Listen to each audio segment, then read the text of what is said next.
How can Filipinos step up their game and provide the unique Filipino brand of hospitality to the world? The Hotel Sales and Marketing Association is holding a summit on that. We have here now in our studios HSMA's President Lolet So and Director for Membership Agnes Pasis. Ladies, thank you so much for joining us on the final word.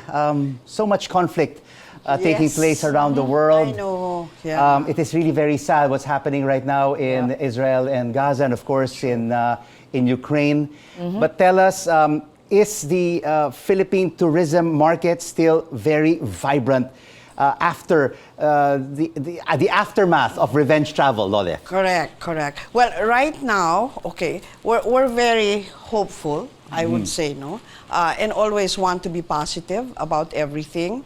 Right now, we are making it vibrant, no? Because this is our industry. So I think all the efforts will really come from us, the Department of Tourism, and the Tourism Promotion Board, all the stakeholders for that matter. Yeah. But Agnes, can we sustain this vibrancy in the tourism sector?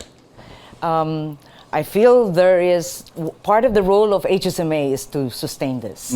And that's why the summit is there, to try to elevate the game and globalize our performance as a country as far as tourism is concerned.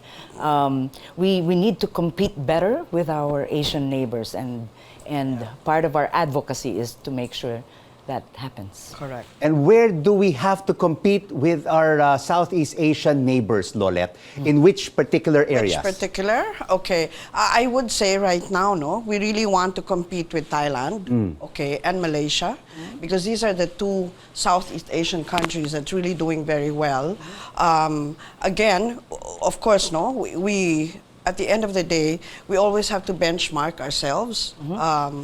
Considering, let's say, Thailand at the moment, even pre-pandemic, they were doing very well. Even Malaysia was doing very well.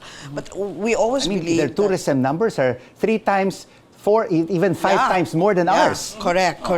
That's why the Department of Tourism, no, together with Secretary Frasco, is really wanting us to level up, no, our infrastructures and even our services, etc.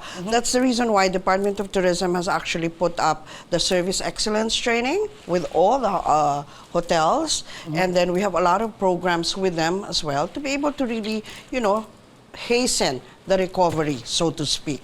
Yeah. Trying to hasten the recovery, especially after the revenge travel, which has, of course, tapered off. But of course, Agnes, you also have to deal with higher inflation, higher prices. It's starting to rear its ugly head once again. So how is the hotel industry trying to adopt, adjust, and pivot during these challenging times?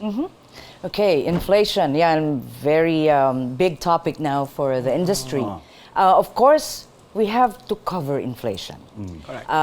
Otherwise, it won't make business sense for hotels to continue operating. Correct. So, for example, the ingredients of what we cook in our restaurants, in food and beverage, will have to keep up for when it moves up or down. So we need to be more dynamic in our pricing. Correct. And of course, the value has to be there. We cannot just be increasing prices or changing Just for them. the sake of increase. Just for the sake of. The value Really has to be value there. add, so to speak, no? But are hotel rates also increasing? Hotel rates need to cover some of the not so fast increasing prices, not like food and beverage. But it still provides very competitively among our Asian neighbors. And a lot of our Filipino domestic travelers still very much can see the value in it and can afford it. Correct. So, We see a lot of our kababayans doing staycations in still. many of the hotels across the archipelago. Correct. Do you expect a vibrant tourism market during the Burr months? Yes. We're looking forward to it, because historically, we all know that, especially November, December, all our balikbayans come back home. Even our local residents here, they love to go out of Manila for staycations, for vacation. I think, the Filipino nature, we will always want to spend during Christmas, no? And be together with the family. So I think the hotels... But how much more is the big question? Well, how much more? I always like to stay positive, Rico. No? I'm such a positive person when it comes to these things, mainly because I think it always starts from us. If we're dynamic enough to put our packages together and pricing for that matter, we will always be able to attract, no, our clients, our patrons, whether foreign or local. What do you hope to achieve in this upcoming summit, Agnes? Okay. And who are your speakers? Wow. Okay. It's the maiden Sales and Marketing Summit of HSMA. So we're proud that this is happening this Thursday. And it will be a full day affair, jam-packed with high octane speakers, I would say. And they are from different hotel groups like Marriott, SM Hotels and Convention Centers, Ascot, Croma Hospitality, Mega World. And there are also panelists from the different properties also, the different hotel groups. And speakers from TikTok, speakers from the Tourism Promotion Board. Online distribution.